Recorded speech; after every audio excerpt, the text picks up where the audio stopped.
I was looking through a journal called The Way of the Tortoise, a Journal to Happiness, and one of the things that it was suggesting was to think of one thing you're grateful for. And as I was writing today, my cat got involved, and I thought, yeah, I'm grateful for the cat. I mean, I often think I'm grateful for the cat, as you can see, his lovely little tail getting on top of everything.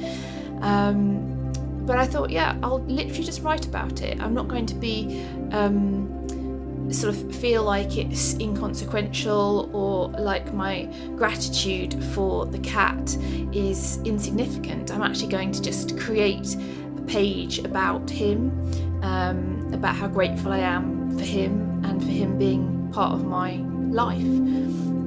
So I adopted him during the first lockdown from Battersea, and he's 7 years old, and he's the sweetest little cat. He's quite scared. He's quite scared of things. I think there was a noise outside, which meant he ran off at this point in the video, so there's no more of him kind of trying to see what I'm doing. But it's just absolutely lovely, that companionship and that sweet innocence. So I was just writing down a few different things I like about him, mostly just about him being snuggly and lovely, and obviously he, like most cats, just wants that body heat that we create, so he's a very, very cuddly little fella. But he's very, very keen on having his tummy stroked, which is really, really sweet.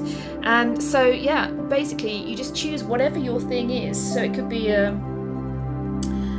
member of your family, it could be a friend, it could be your health, it could be a support network that you have, it could be the opportunities that are available to you. So whatever it is that you can today remind yourself that you're grateful for, as you build that kind of gratitude page, or obviously I'm using a small sketchbook, so for me it would be a double page.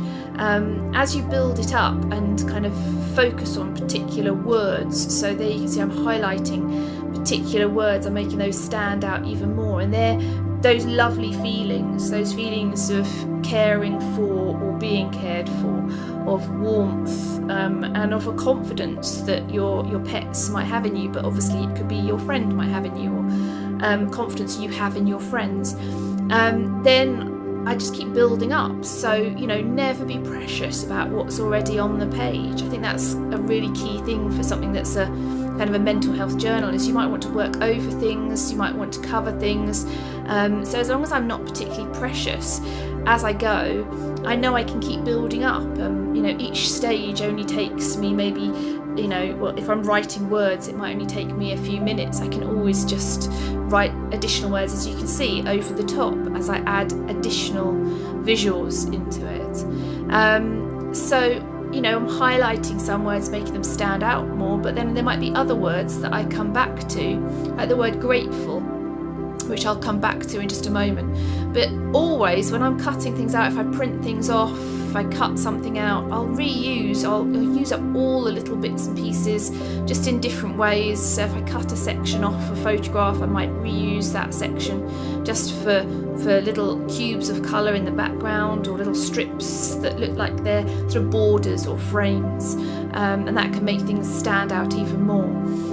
So again, I'm just drawing around some of those things I want to stand out. So I've got snuggly and tummy strokes, those are things that make me feel very happy about and grateful for Cyrus. And then I'm adding additional little blocks, little bullets. So if you're doing a bullet journal, then these I think work really nicely to highlight your bullets, just doing a little square of colour underneath them. But I also just like them almost raining down on a page, so you can just allow them to just flow wherever you feel there's a space that wants that little bit of colour inside it. And then just, yeah, building it up, placing those on.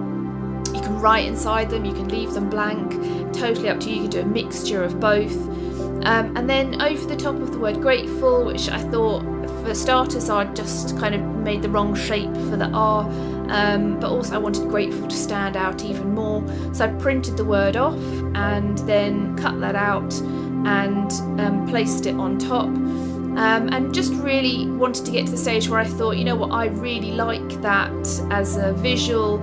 It pleases me, therefore I sort of am grateful for the time I spent working on it. And that's the key thing. You know, this is all about feeling good, reminding yourself of things to feel good about. So enjoy working on your gratitude page, have fun and look after yourself.